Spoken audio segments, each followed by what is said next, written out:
It's like, okay, we're going to stream. Nobody do anything. Hi, guys. My name is Mike Lescault. I'm the community manager on Team Dakota. I'm sort of off screen here.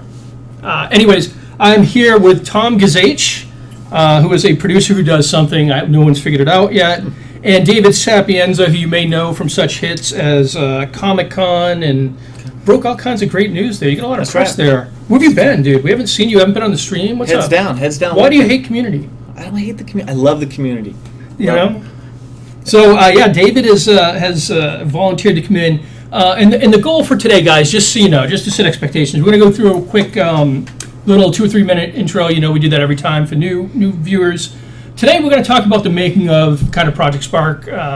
David's going to do some stuff. We're going to have some people come in and help him do that as we go through. And while we do it, we're going to have a lot of producers come in and just talk about what goes on behind the scenes, how we make this kind of crazy game, maybe give you a sense of some of the characters we have in this team and why it's just so goofy and zany and all that stuff. So, and we'll answer your questions and things like that. And any curveballs for Dave or Tom will be greatly appreciated. Let me know in chat, and I will hit them with them.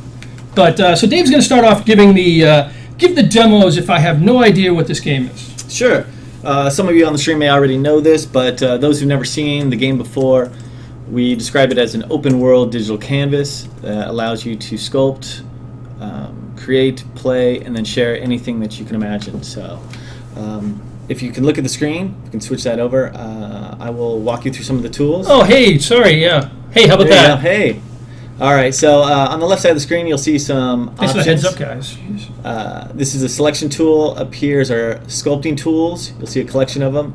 Each tool has a flip side, so if I'm on expand, I also have a erode, so it's a yin-yang. Up at the top we have paint, and at the top we have our biome brush. That's painting and propping at the same time. So I can go in here and select one of my brushes. I'll select the add tool. I can change different brush shapes, and right trigger creates, left trigger deletes. I've got one of the materials at the bottom. You'll see at the bottom of the screen one of the materials I have selected. So as I add terrain, it'll simply add the material that I've selected. I can change that at any time. I can switch to this one, and now I've got a different one. And I can just keep building this out. And at any time, if I want to, I can hit test, and I can be in this world that I just created. And you can see there's that land that I just built. So, sorry, I'm laughing at chat. They keep calling Tom Timma. Timma! That could be a new nickname. Yeah. I've got so many for Tom. It's great. We don't have any nicknames for you. We need a nickname for David. And none of them are flattering. Yeah, I know. Well, duh. Yeah, that's a little scary. All right, so now I'm on the paintbrush. So I'm just showing how you can paint. Easy. Again, right trigger paints, left trigger can erase as well. And if I wanted to go up to the top to show the biome brush, right trigger, and I can start populating. And what that does is, you'll see at the bottom, it's the temperate woodlands is highlighted there. So it takes all the materials, all the paint materials associated with that environment, and starts adding it. Hey, one thing I think we don't show off in the streams enough is undo. Okay, sure. So that's as simple with mouse and keyboard. I can scrub it, or with the controller, I just hold the back button and the analog stick, and I can just scrub all the way back. Tom, we like to think our community is pretty perfect, and they don't need this undo feature, so I don't know what you're implying, but... The thing I love about undo is that it makes you unafraid to try things out, because you can just try something, and if it doesn't work, you don't have to worry about messing up your world. You can just undo it, or if you went too far, you can redo it again, like Dave's doing right now.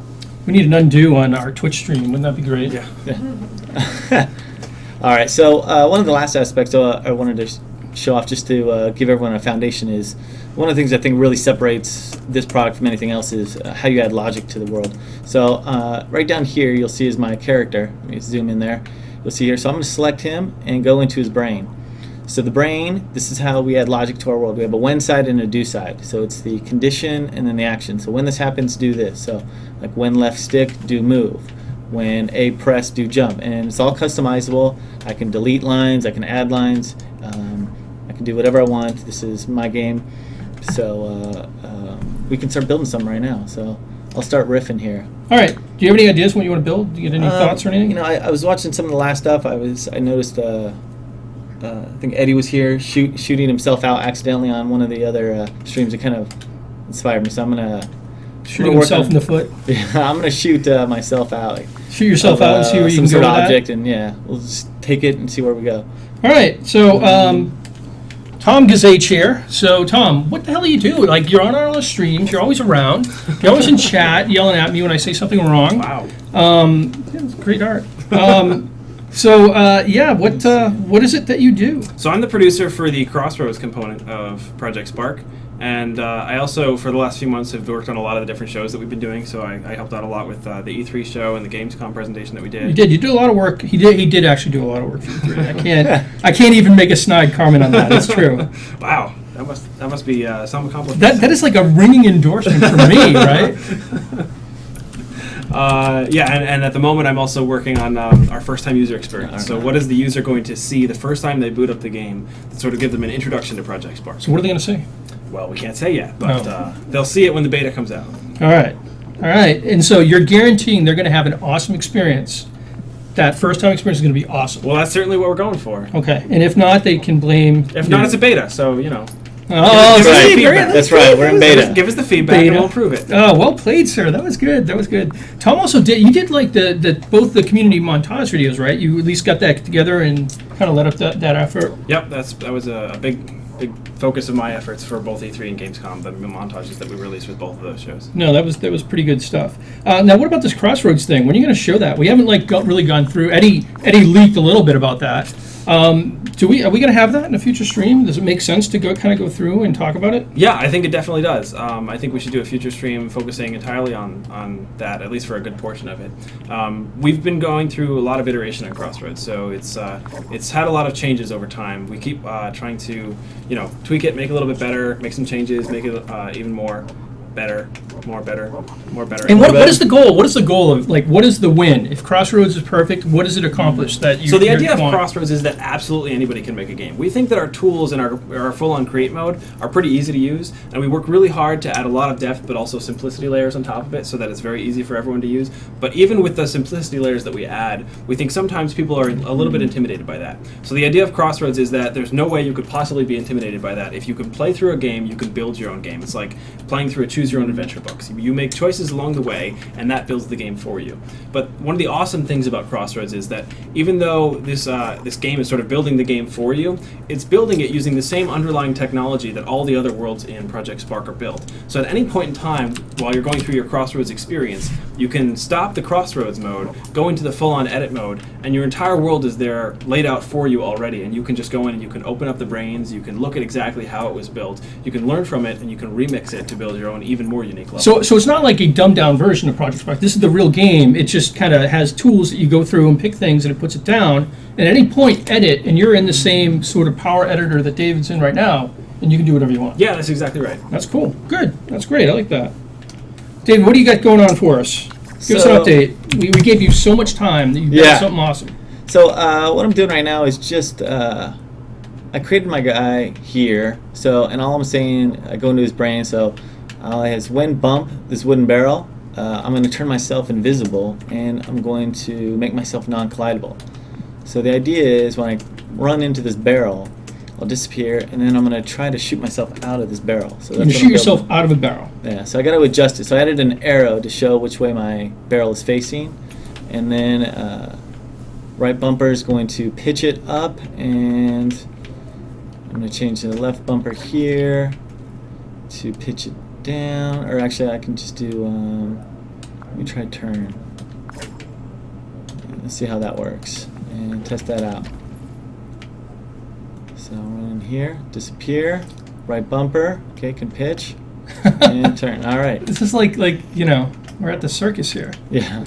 All right. Turn this a little easier.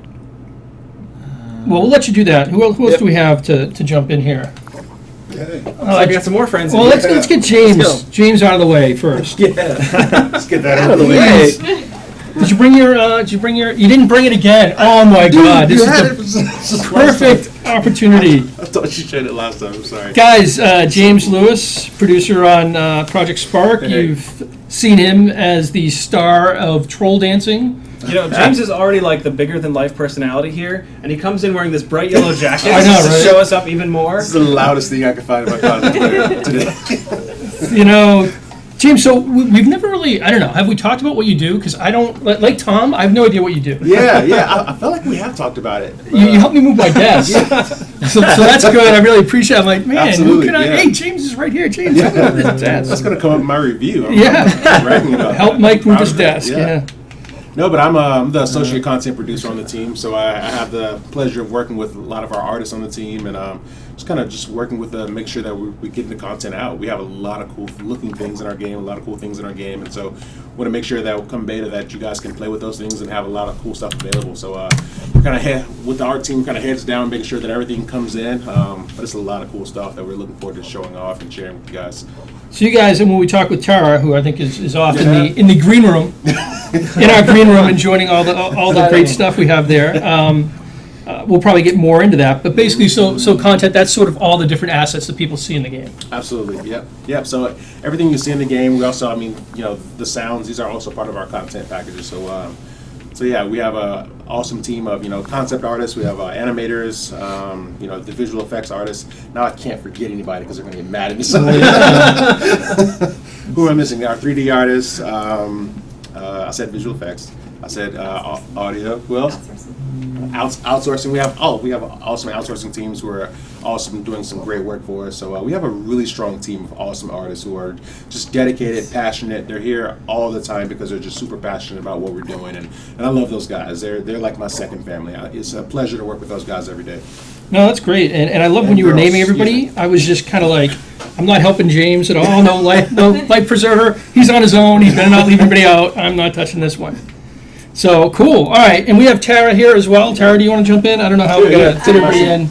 Right here. One of these guys be nice enough to give up their seat. I don't know about that. Slide over here. Thank you. So Tara, why don't you tell us your full name and your title, and then we'll get into what you do. Yes, my name's Tara Milo Wilson, and I am the lead content producer. So I work with James quite a bit, and I'm responsible for getting our user community fresh content, really engaging content, and things that they will love to use in their games. So all I heard is that if we have complaints about James, we go to you. Yes. All right, we know Yes. that, guys. Anything, let me know. We're gonna go right to Tara with any complaints So about I James. handle that, yeah. You know, James did not wear a hat on the stream. He knows that's one of the rules. Is that a And, rule? I know, I got my... that is a rule. I know. I But got clearly, I should have worn a hat. see, this is the problem with producers, guys, right? The designers and stuff, they'll go with the flow. Producers are like, "Pfft, no, I'm going to do whatever I want. Tara does have kind of a hat. She's I kind of do. got her own sort of hat. So, talking about content, and it's kind of a good question for both you guys. When we talk about that, James mentioned sounds, and I guess props, characters. Yep. What else? I mean, do biomes fit into that, or is that? They do, yeah. So we have a bunch of different types of content. So biome is, so you guys have probably already seen where when you're building your world, you can choose, hey, do I want like a woodlands type of theme? Do I want Arctic, desert? So those are all biomes. So we build things like that, and also biome brushes you've probably seen as well. So creating a biome brush, that's where like, flowers pop up and grass, and the brush might actually change depending on where you're applying it. We create all of that. We create what the bottom of it looks like, the sides, the top. So that's just an example of a really cool, I think one of our standout features is those paint brushes are just, they're out of this world. I think they're really awesome. Yeah, we get a lot of people ask about the paintbrush, and I think one of the things that we get a lot of requests for is people like, hey, this is great. Do we have any basic ones? Like, can you just paint something a color or things like that? Yes. So right now, we're mostly just the biomes, so it's kind of intelligently putting down. Yes. Yeah, I would say the biome brushes themselves are definitely kind of the awesome, like, advanced way of putting a lot of texture onto your worlds, and then things like terrain tinting or other ways to Right. really customize it to another level. That sounds good. So in addition to that, is there anything else? Like, what am I forgetting? So we have the paints that you put in, Yeah. characters. One thing we can't talk about yet. Characters, the props, right? Yes. The sounds. Yep. Is there anything Yeah. else, or is there one more? We also have things like animation and effects. Okay, so yeah, for animation example, effects, like, yeah. if we have effects that do things like pumpkin burst or things exploding, all that kind of fun stuff. If you want to make things explode in your game, we also handle all the effects as well. So, while just for some of our newer viewers jumping in, why don't you tell us, like, in your standpoint, how would you describe Project Spark? Somebody who didn't know anything, how would you, from your standpoint, how would you describe the game? So I would say that, obviously coming from a content perspective, I think the create mode, just being able to create anything that you can imagine and being able to share that, I think that to me is really what the game comes down to. So being able to share things with your friends and play together and do things like that, to me is really what the powerful thing about Spark.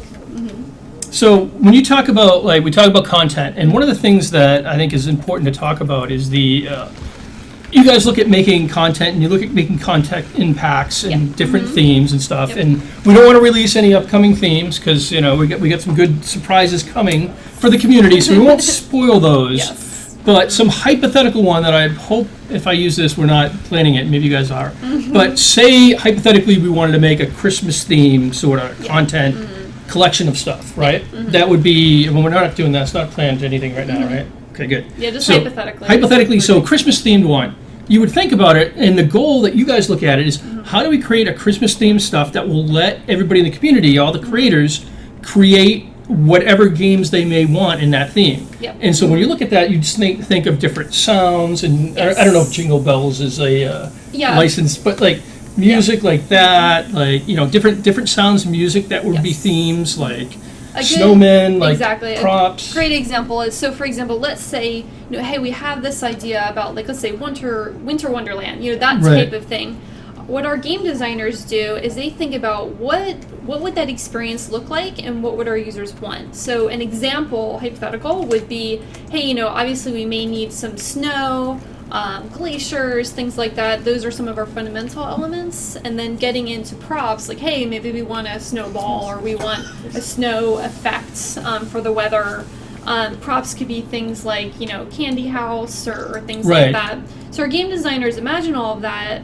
Our concept artists actually are the ones that make that kind of first step towards what would that look like. And we've shown a lot yes, of you concept guys have art in the seen lots of past. It's concept really art, yeah. cool, and hopefully I can get some out of the art team in the future. They're busy hard at work at this time. Yes. And so basically the whole idea is design and kind of the content team and the artists, and they all work together to say, what is it that anybody would want in doing that? Exactly, yes. So as we move forward and we look at different things, it would seem to me it would be really important to kind of get an idea from the community on what they want to see, Absolutely. right? So yeah, absolutely. I guess the goal, guys, if you think about it, when you want to make something and you think, geez, I wish because you can really make anything. We saw with some of the stuff, people making ballistas and crossbow bolts and boats and everything else using all kinds of different props, putting them together. But obviously it'd be easier if there were certain things there. You could make a candy cane, I'm sure, but would it be easier if there was a candy cane? Yeah. Yeah, and so that's where we look to the community for you guys to tell us what it is you need to make the things that you want.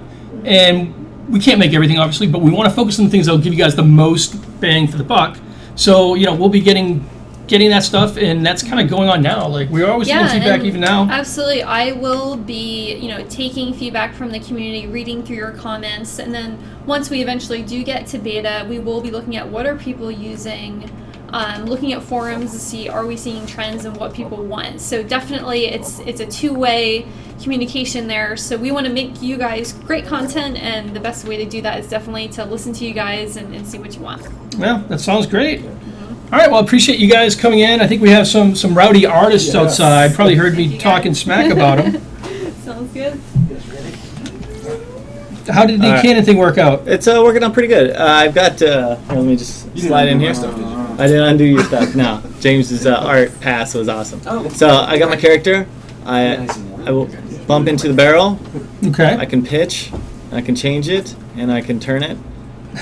So let me do this, change it, and then I press the right trigger, and I can shoot out, and I add a little trail effect. Oh, nice. I like So I guess the idea is that once I do this, then I can place all these barrels around, and then we'll see shoot if we yourself can, from barrel to barrel. Yeah. So and it's simple the way I was putting it together. So basically, I've got the right bumper pitches it up and down, and then when I hit the right trigger, I'm going to shoot the Royal Knight, which is what I have here, in direction of up at speed of 25. So all I have to do is change 25 to 15 or whatever wherever I want. Can you change that to 300 and see what happens? Sure, I could do that. Let's see what happens.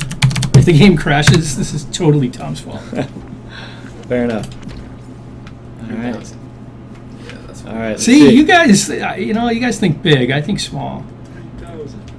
Let's see. Shoot them out this way, and Oh, nice. Yeah, see? and I added a double jump. There you go. And you had a So I double got jump, that. just in case you were about to hit something you didn't want to land on. So I'm gonna. The only problem is, like, dude, this level looks kind of crappy. I'm just Yeah. saying. You're definitely. I mean, is that just a U-shaped hill? I mean, good God.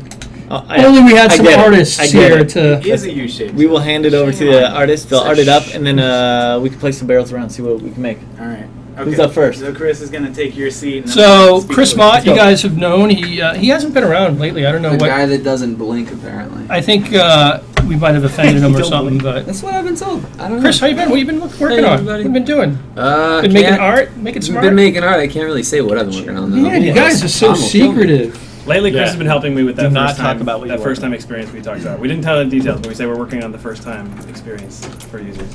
Okay, first time experience for the users. It's beautiful. Right. So Chris, what do you do though? I mean, like, what is it? What is it like? What skills do you come in and bang a can and get everybody to sing, or what is it? You like I mean, on Wednesdays. on Wednesdays is the Yes. bang the can and sing thing. Absolutely. So I mean, is it like concept art? Is it texturing? I think like a lot of people think an artist, and what does that really mean? Sure. Well, my title is environment artist, and that is definitely what they're making me do. As of late, I've been pretty much full time on what you're seeing right now. I've been in the engine creating levels based on what a designer or an art director has me or wants me to do, and I spend hours and hours trying to make the prettiest thing I possibly can for it. Nice. Yeah. Yes, Chris is the most advanced user of our in-game sculpting and painting tools, for sure. And Andy, introduce Pressure. yourself. Have you been on the? You haven't been on the show. I've not been on the show before. Why? Why do you? I'm just too busy.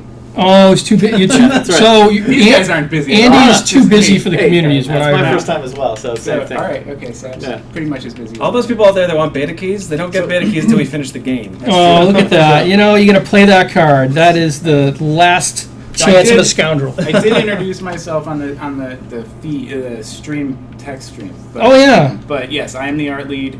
It is my job to make Brad Schuber's dreams a reality You're right. in the game. So I'm basically in charge of, right? Because it's all beautiful on paper. It's basically in charge of all 3D art production. So Nice.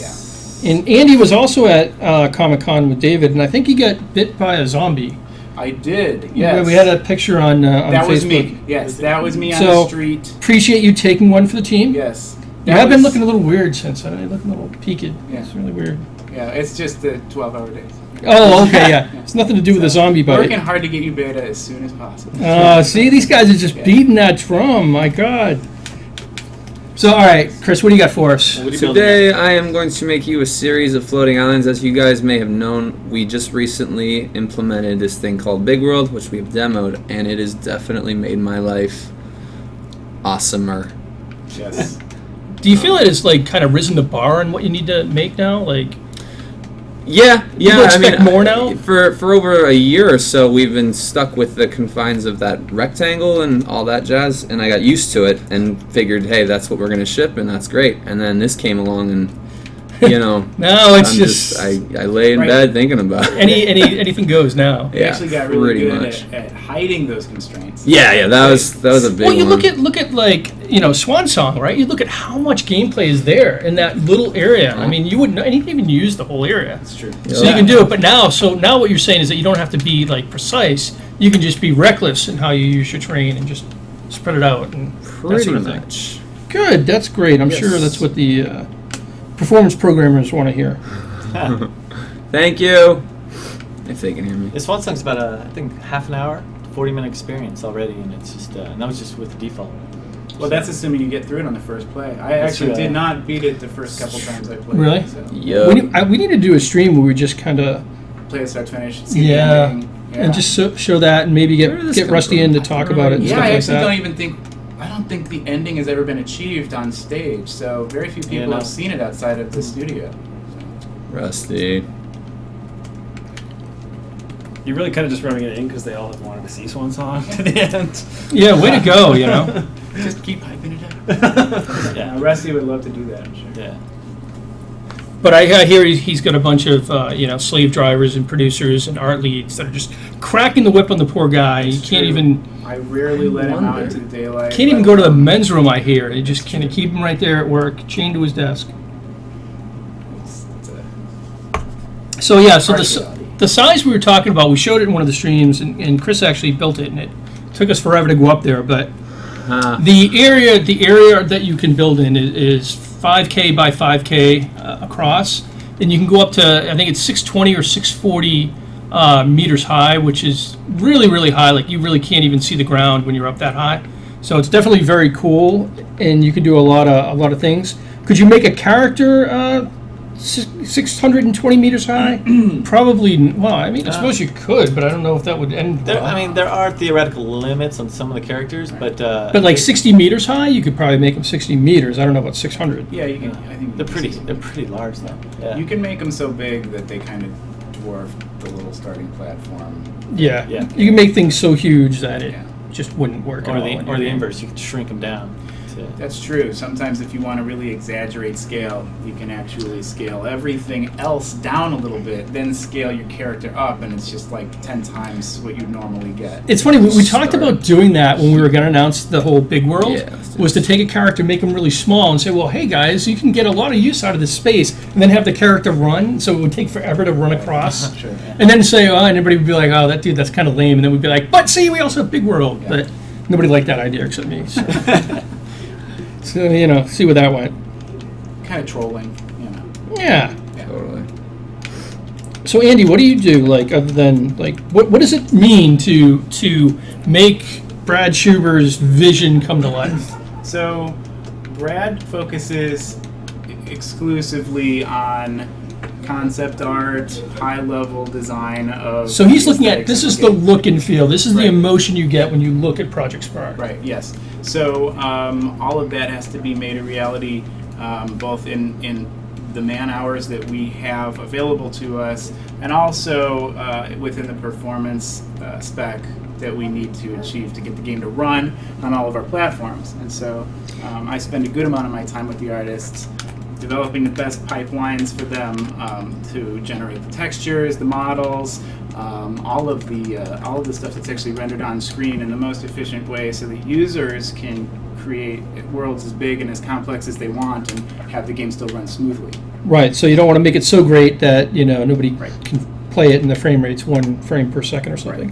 And you said something about, like, with the manpower, so you don't have an unlimited team? We don't have an unlimited team. Oh. Yes, it's Did you actually know this? It's a very small team. I did, Oh, actually. all right. I thought, Everyone's very aware of that in Team Dakota. Yeah, it's a very small team. At least most people. Which is really cool in a lot of ways. The sense of ownership that the artists and all of the team members have over the product Yeah, I mean, is much higher than I'm used to on a big project. I've worked on some really big projects. I think that's a really good thing, is like, we're not a huge team, and it's like, the advantages are you have a better chance of making something truly awesome, because everybody there is like wants to be there and wants to be working on this. It's not like Yeah. you just got casts of thousands of people just kind of cranking away making stuff. Well, if you have a really cool idea for a feature or even some content that you think should be Or in a the Twitch game, stream. you're much more likely to get your way because there aren't 1,000 voices. There's just, Yeah. I've seen a lot of cool features like scalable effects, for example. That was just like this little personal dream of mine, and I was having a conversation with our dev lead, and he did it at home like over a course of a couple nights and got it done off the books.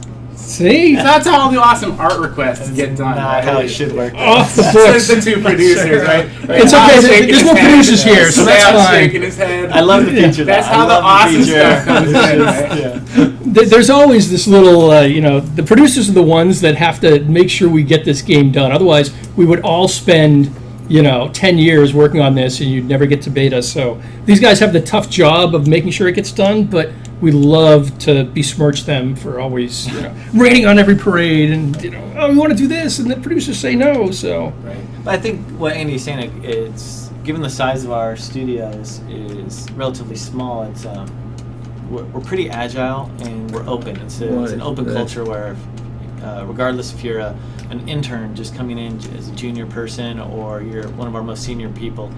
Everyone has enough say to be able to throw out an idea, and everyone will consider it, see if it's. We just care about the good ideas, right? Yeah, it's really that's all it is. It doesn't care who. I mean, and this who is comes from. and let's face it, right? This is a pretty aggressive endeavor that we're taking on here. I mean, this is pretty big. I mean, nobody's really done anything on this scale before that No, I always say it's like like an MMO squared. I've worked on multiple MMOs, and this has been more of a content challenge and a logistical challenge than anything I've had to do. Yeah, so imagine an MMO where you can actually use the tools and create your own zone and everything else, because that's really what this is, right? Right, and share pretty much limitless levels with other people and have them be able to know what you did and understand it so that they can also play with it, and that's just, No, that's definitely very cool. And I think, what David said about, like, anybody can bring up an idea, and, if it's a good idea, we're going to make it happen. I think that the goal is really, we want to extend that to the community. We look at you guys as, you're the ones that are going to make the awesome stuff here. We're doing the building blocks. But you guys are the ones that are going to come up with things, and we come up with a lot of great ideas and a lot of smart people on the team. We've had a lot of the different designers on and everything else. But, you guys are going to be the ones that are going to come up with really, really amazing things. And when we see that, that's going to be what's really cool, and that's where we look to you guys and say, hey, if there's something you need, if there's tools that we need or props or things that we need to put in the game to help you guys make that game that's in your head that you want, let us know what they are so that we can do that. And we'll see that as soon as we get into beta here, hopefully pretty soon, somewhere at the end of October is what we're looking at right now. We want you guys to take a look at it and let us know. Say, hey, look, this is all great, but I need more leaves, or I need more trees, or whatever it is that you guys need. We think we have a good idea, but you're going to let us know. I mean, it's really I think our goal is to provide the foundation and then let the community direct us where we should go going forward. So it's really, whether it's the language, whether it's the art, and how we build those art pieces, how modular they are, or simplified. So maybe I should have hit Tara or James with this question, but maybe you can answer it, Andy, or producers think they can answer anything, so I know they think. But one of the things that we see, a lot of people are like, hey, why am I seeing this one, human and the goblin and the troll, right? And so basically we have a lot of other characters that are in the process, but they're all maybe 20%, 30%, 60, 70% done. So those are the only two, and even the ones we've shown aren't 100% complete, right? There's still work being done. Yep. But those are the ones that we've pushed up enough to help prove things out. But there's a lot of things that are there, they're just not all done yet. That's true. There's a lot of stuff in flight right now, both for beta day 1 and beyond. One of the things actually is related to what you were talking about a minute ago is just we really don't know what's going to be popular until we get the game in the hands of the public. So we're trying to get a nice kind of variety of different types of characters, different types of creatures, but not dig too deep in any one type of thing until we get this in the hands of the public, so that we can listen to people's feedback and observe what people are getting the most use out of, and then really drill down on that stuff so that people have everything that excites them the most. I think one of the things we wanted to cover in this stream also is sort of what are the unique challenges in building a game like Project Spark. And from an art perspective, I think some of the unique challenges are some of the most easy to understand, which is that, like in most games, if you're building a more traditional game, there's a lot of shortcuts that you can take in producing the art assets. Whereas with a game like this, where you don't know exactly how all the art assets are going to be used, there's a lot of these shortcuts that you can't take. So for example, a really simple example is, in a lot of games, if you had a rock in the environment, you probably wouldn't have a back to that rock. You'd only have the front. You'd only have the part that you can see. Yep. But when we don't know how people are going to use our rocks have to have 360 degrees actually arted up. Yep. So that's that much more content, that much more thinking that has to go into these things, and that much more resources that get used up by putting these props into your game. And so we have to be really careful about how we construct all these things, because we don't know exactly how they're going to be used. And so that's part of the unique challenge in producing a game like this one. Yeah, that's a really standard example of an optimization that I would do on pretty much every other game I've ever worked on, which is don't model the back of something if no one's ever going to see the back of it. Save polygons, save texture space. You never know what someone's going to make their main character in the game, or what somebody's going to rotate 10 different directions to get variety out of one prop. So there's a lot of other kind of more subtle stuff that we have to do to ensure that stuff is infinitely usable. Even just like the way that we choose to paint a tint mask for an object, so that when someone tints it, it's not only easy to color the way they want, but gives them as many possible outcomes that they might want to color something. So in a lot of ways, you guys are sort of predicting the use cases, predicting what people will want to do in a lot of ways, and you think you get it mostly right, but we won't know until... We won't. Yeah, I mean, early on, we've actually revisited assets that came from early on in the project, a couple of years ago, because through our internal game jams, and we've got 50, 60 people who are using the game every day, that stuff comes to light. What would be more useful is if tint masks were organized this way, or if objects were more modular in this manner. And so that's just been something that we've learned with the small number of people that are playing here at the studio. But we're going to get a lot more great feedback soon, I'm sure, from other people. So here's a question I'm going to throw out to all you guys. Chris Mott will probably be the one to answer it. But the community wants to know, why not just release the beta right now and then just patch later? Like, what's maybe talk about what's involved in actually getting the beta ready and putting it out, and like kind of all the steps that you need to make sure that people can get in and all that other stuff. Sure. I mean, at least from my point of view on overseeing the gameplay, it's making sure that gameplay is predictable as people expect it. Stability is a big thing. Where everyone's adding features in, everyone's trying to get as many things into the game as possible. But every time you do that, there's a chance of making the game not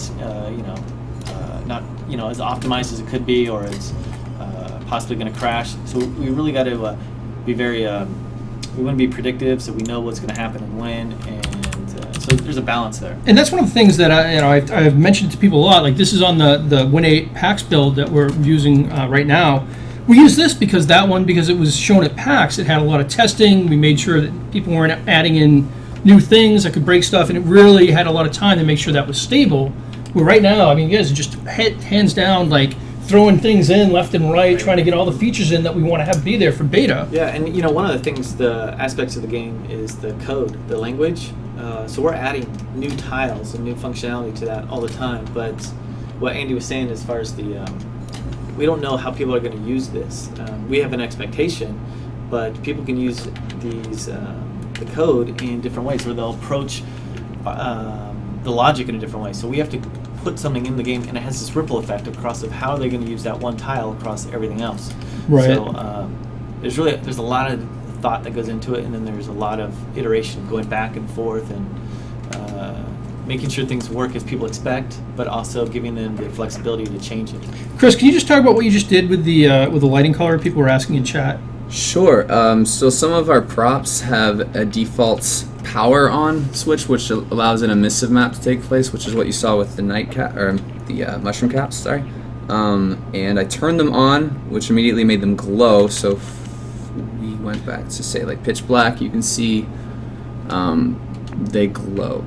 And then you changed the night. You changed it to day, and then was it the time of day you were setting? Time of day. Time of day happened, and then just for an artistic reason, I would just put a point light down there and match the color that it came with to kind of give it a glow. You can also change that color too to whatever you want, so you can make that glow pink if you wanted to, or whatnot. So it's powerful.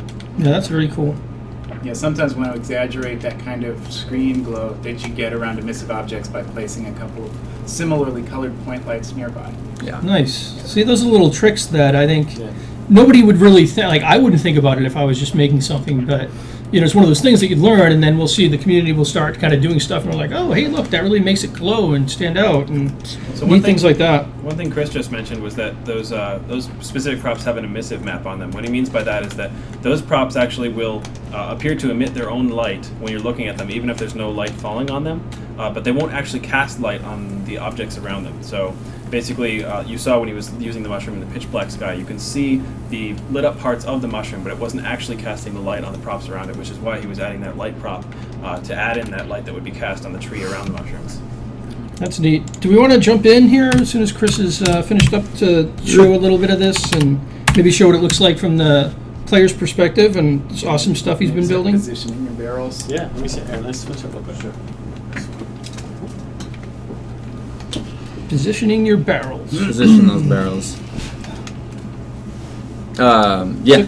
Here you go, man. So can you make a car? Somebody keeps asking that question. Take In theory, you can make anything, but understand that when you look at car, you look at physics, you look at something like Forza, the amount of work that goes into those physics engines and tire coefficients and all that other stuff, and maybe we'll get one of the Forza folks to do a stream with us and talk a little bit about that. It's really, really complicated. So here we don't have any shortcut to a vehicle to those physics yet. Could you make one? Yeah, it'd be pretty hard. But Yeah, we've People had have people made make cars. little car Yeah. racing games. There've been multiple car games made. And yes, of course, they're not going to have sim-like physics like right. in Forza. But they're,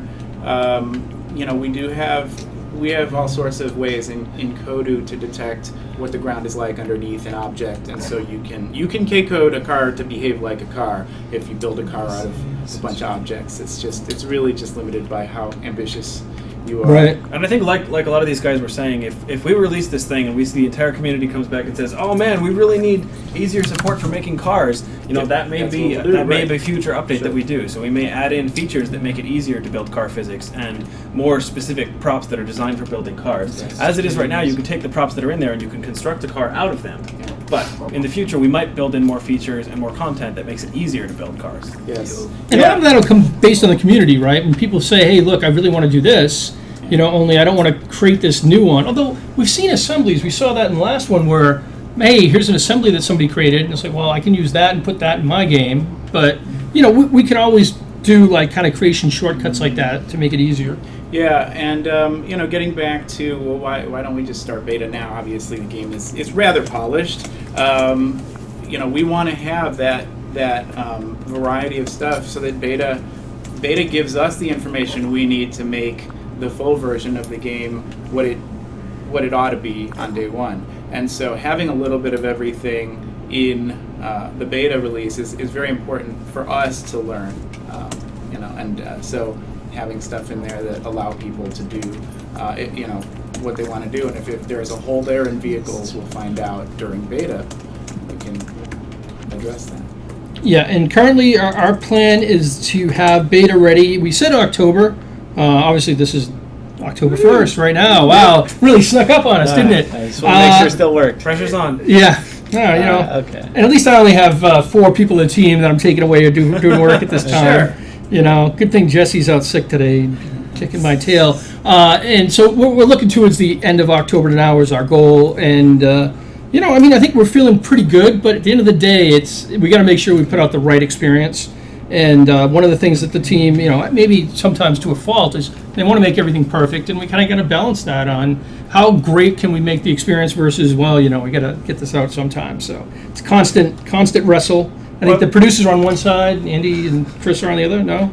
There's some perfectionism on the team. I think I'm not so critical of that. We've gotten a lot of our really awesome features by people saying, "Oh, it's just not good enough," Right. or "You can't do enough," right? And so things like Big World, for example, were born from that, or deferred rendering, so that people could place as many lights as they wanted. Those things were all born from people just thinking, "It's not quite good enough. I have to take personal responsibility for adding this feature to the game." So Right. I like the perfectionism in our team. A lot of game development is about those trade-offs, figuring out what the right balance is between making sure that you're getting it right and having a great experience, and also shipping the game at some point in time. Right. It's true. It's true. I mean, certainly there is a list of games that went on for too long, and probably would have been. Oh, At the same time, I think everyone out there's probably played a game that didn't go on quite long That's enough it. and was That's released, true. before it was ready. And that's never a good experience. And that kind of experience can sour your feeling for an entire game. And so even if we were to release a beta, let's say, that wasn't ready yet, it had too many bugs, didn't have all the right features, and then people played it, they might play it and then get a bad impression of it and then never come back to it, even after we've updated those features and made the system better. I mean, I talked about MMOs earlier. There's a genre that is really nice. look at that. Sick, man. Really quite vulnerable to So, that problem. that one's right? right. People get in at the very beginning. It's not quite polished enough yet. They don't go back, even though it's awesome a few months later. So Yeah, that's always kind of the problem. And, and then if you wait too long and, or you don't have enough a lot of depth. People play through it, and then they're like, well, hey, there's no mid game, there's no end game. What else? So it's definitely tough, and that's something. Those lessons that we're trying to keep in mind here, because we need to be successful. We need a vibrant community that's continuing to make awesome stuff in between the beats, and when we add more great stuff. So we really need to have that. So that's one of the big focuses on the team, is making sure we give you guys all the tools to make really cool and exciting things. So one of the questions that Jar Jar Binks had was, what happens if you lowered the gravity? And I think you can imagine probably end crazily, but so that might be something to try. We can do that. But I know you're tuning right now. Properties and going to the physics properties. Yeah. Over the characters. That's true. Yeah. It would be just be on the character level, right? And then you could change it back. Poor David's trying to tune this perfectly, and now we're like, I hey, know. let's throw off Let's gravity. Now you're on Mars. Let's So see gravity what defaults to 1. So let's put it You're up not to 0. You're not 0. So 0.2.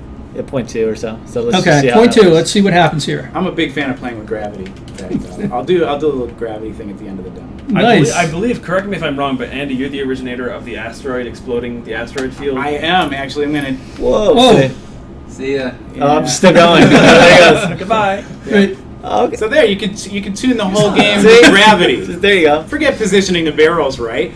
Sheesh. You got that second jump coming? So that Yes. Oh. That asteroid demo came from Comic-Con. Oh! Cheap trees. Oh. Hey, I still landed. So- And that's why the beta's not out yet. Sapienza and I were at Comic-Con, and we were demoing on stage, Wanna give it a shot? and we kept on seeing the same. Well, we saw a group of people that kept coming back for demos over and over again. We really wanted to show them new stuff every day. Did you set his gravity back? No, actually I didn't. So we came up with a few new demos, and one of them was the asteroid demo, which was So this is mother necessity, right? Like you wanted to come up with something new, so you just kind of added something new during the demo. And built it. I think it was it was cool for people who really, I think, didn't expect to see anything new every time, but really wanted to give them a little bit of a surprise those last couple of days. So No, that was it was actually something that was really encouraging through Comic-Con. We did demo after demo after demo, but then you started seeing the people who were really inspired by what we were showing. So Andy and I just kind of made a challenge to ourselves to give them something a little more to see. So I'm gonna make a little riff on the asteroid demo here. Let's see here. Just said it before. Somebody was making a divide by zero joke, and we don't have any programmers here, and it's really not as much fun to do it without them, because then they're like, no! Oh! Someone's asking if you can make a portal gun. We've had multiple people build portal gun mechanics. Yes, actually, That was early. really early on we had Portal working, but I got to say the most dramatic example of that was at Gamescom when a real challenger came up. He was skeptic, and we always try to help skeptics through that. He said. Some of the guys really light up when a skeptic comes up. I want you to recreate Portal while I stand here. And Bradley Reeb did it in about 12 minutes. In 12 minutes, yeah. That's pretty awesome. Yeah, it was pretty awesome. So That's kind of one of the things I think people, especially at like E3 and some of these conventions, you get some of those folks that are like, show me how to do this, and they want to stump you because I don't know, that's their game. They like doing that. Sure. And this is just not a good game to try to stump people on, because it's like, you could just think, and they'll think about it and go, well, we could do this and this, and the next thing you know, you're getting something really cool, and even the skeptics are like, all right, that was pretty cool. Right. And that's kind of fun. Could you make a flying carpet? Yes, you could. We won't today, but you could. That's the theme of today. Yeah, you could. We're not going to just do it. want the sparkle. Creation sparkle. We could do destructible terrain. That's pretty easy. That's true. Alright, so let's take this sparkle here. And I'm going to grab this light. And I'm going to attach this sparkle to this invisible rock. This is all going to make sense in a minute. Alright. And let's get a logic cube. fairy dropping pixie dust. That's probably for a future stream as well. All right. So let's say for iteration. Can you? These are programming questions. Sweetleaf wants to know: can you make a set an element of itself? You make a set an element of itself. Well, there's most of the advanced sort of the logic data structures you can build yourself using references. So a lot of times people talk about maybe like linked list. There's no linked list native type within the brains itself, but you can build something like a linked list by storing references to other objects. So questions like that, if you really want to get into specific data structures and how they're set up, you could probably configure objects to act as the data structure you're looking for. Sorry, people asking for more character models and zombies and robots and things like that. And we don't have anything we're going to show off today. We do have some new stuff coming in the pipeline. I'm trying to figure out the right time to show it off. The flight path. So that could be coming hopefully pretty soon. But we do have some new stuff. We just need to balance it with when we're going to do a big reveal and all that stuff. And I can't leak everything on the Twitch stream. People are going to yell at me if all the good stuff gets leaked out here. Yeah, I can make it keep going higher and higher. Yes, you can make objects invisible. I'm gonna have you land over Fire here embedded so that you sword. can run I think we did that, didn't we? Is that cool? Yeah, that's cool. Do you want me to go Oh, that was higher? Naruki. Shoot another one. Naruki who makes all those videos Sure. that I never give him feedback on. Should give him some feedback on his video. I love all the community videos. They are. They're pretty awesome. I'm a community video junkie. Nice. That's because someone other than you is putting videos together. Well, that's why. Yeah, I actually kind of like them too. It's kind of cool because then I can just post them on Facebook and I don't actually have to go and shake down Andy to try to get some Let me do artwork. something 1 second. I'm Yeah. gonna try something. So I just created a bunch of logic cubes that are each going to spit out like about a dozen of my invisible asteroids, to which I've attached a particle effect and a light. So Oh, I was gonna say Nice. they're invisible. Then how will we know? Yeah. You're like, oh yeah, they're there. Just trust me. and then there's one other thing we'll do. Oh, I wasn't even watching. Did I pronounce it wrong? Is it? How do you pronounce Naruki, guys? You're gonna have to spell it out because I can't hear you. Oh, Arisildes here. You guys have names like why not Bob? That would be so much easier for me to say. Where's physics? Art Zealot. No, that's a lot easier to pronounce. Sporling was pretty easy to pronounce, But so David, what are you doing right now? So I just am going to make myself. I only set up for 1 barrel, so I'm going to try to set up for multiple barrels, so I can put more around. So there. So I come down here. See how easy it is to get sucked in. I know. I So know, I right? can make it a little better. It is. So I just want to. So I make myself non-collidable when I'm there, and then I show myself visible, and then This is going to definitely make be sure- one of those games where you're like looking at the clock and you're like, how is it 5 a.m.? I got to be to work in an hour. And Yeah. ooh, I find myself playing the game late at night. Macawolf says this reminds them of Donkey Kong Country. So Oh, what's the barrels that he's setting up to shoot you around? yeah, That's it. see, It's very Donkey Kong. Can't have barrels in a game and not. damn, you thought you had That's an right. original idea, and you know what? It's already been done. I think some of the funnest stuff that we see, funnest, that's the word, right? It is I'm good now. at English in this That's it. stream is stuff that's inspired by other games. I think we all sort of gravitate, That's the or many of origin. us often gravitate towards those kind of things. Whoa! It's just fun to see Whoa. stuff recreated. Oh my man! trajectory is way off.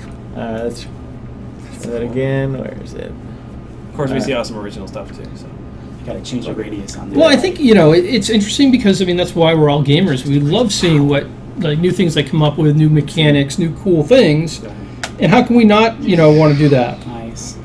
Get up there! Oh, so close. That was Increase the power. All right, I'll increase the power. While you're in edit mode, let me change one thing. All right.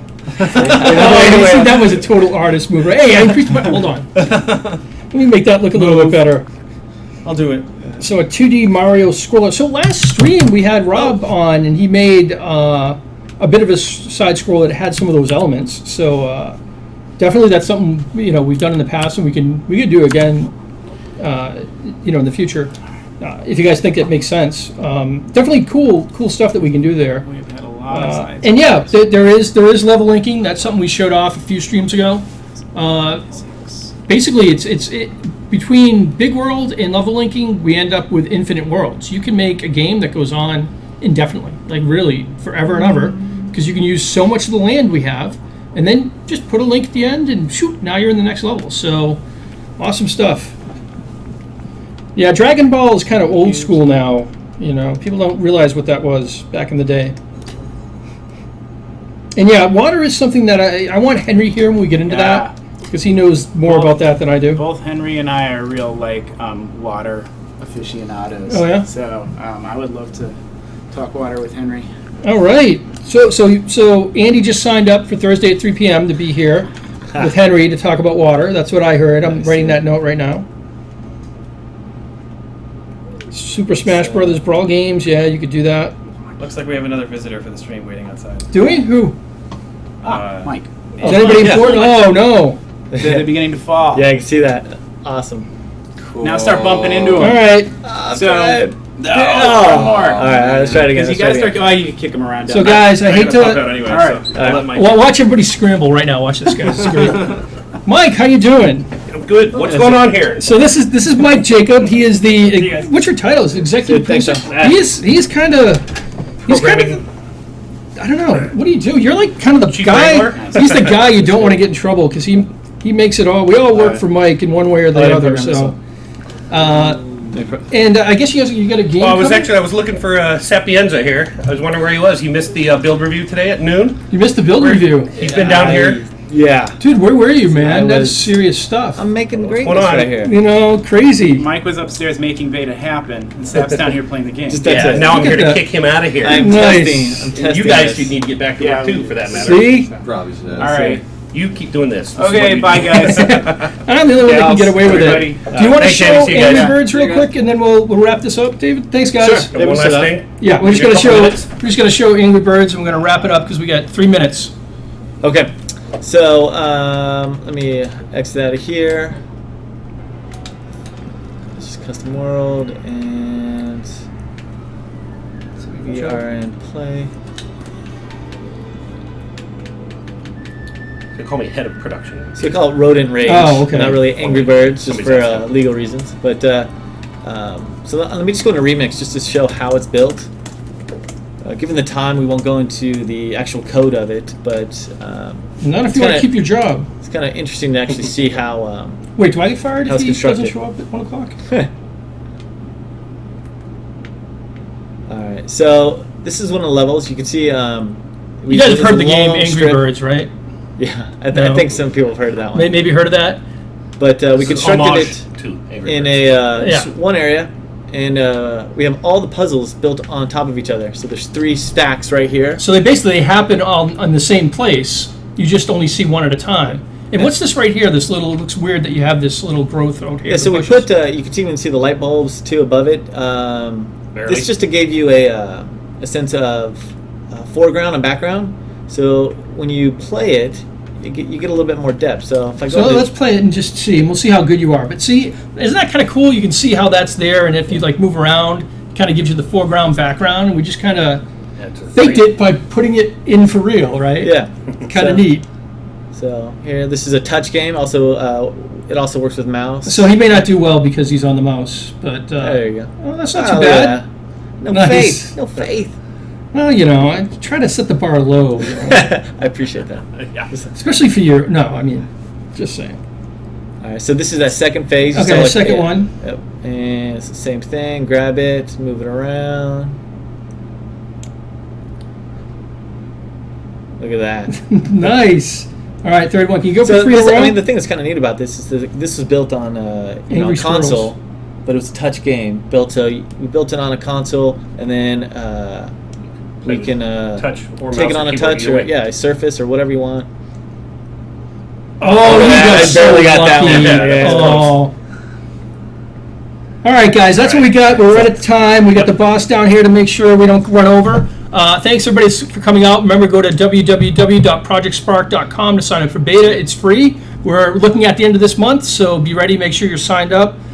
Follow us on Facebook and Twitter. Also, we have some good Reddit and stuff like that. And Thursday at 3 p.m. Pacific time, we'll be doing our next stream. Hopefully be some cool stuff. And we look forward to seeing you guys. Really appreciate you all showing up. Have a good one. Thanks, everyone. Thanks, guys.